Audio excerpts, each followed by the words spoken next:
Les parlementaires sénégalais examinent samedi le projet de loi pour supprimer le poste de Premier ministre. Les députés ont diversement apprécié la pertinence de cette initiative du président Macky Sall, 2 mois seulement après sa réélection. Avec cette nouvelle révision constitutionnelle, le président de la République ne pourra plus dissoudre l'Assemblée nationale. Au Sénégal, le Premier ministre Mahamadou Dionne reconduit les chantiers prioritaires du président Macky Sall. Macky Sall prête serment aujourd'hui selon le député Aïda Mbodj. Cette réforme va fragiliser l'Assemblée nationale et concentrer tous les pouvoirs entre les mains du président de la République. Ce projet de loi va dépouiller notre Assemblée de certaines de ses prérogatives régaliennes. Ce que nous ne devons pas accepter. Avec le vote de cette loi, l'Assemblée nationale n'aura plus le pouvoir de contrôler l'action du gouvernement, encore moins le démettre même si elle dispose de motifs valables pour le faire, a-t-elle déclaré dans son intervention.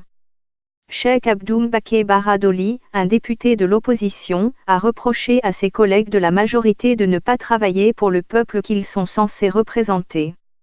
Il les accuse d'avoir tous encaissé une enveloppe d'1 million CFA donnée par le chef de l'État pour faire passer le projet de loi.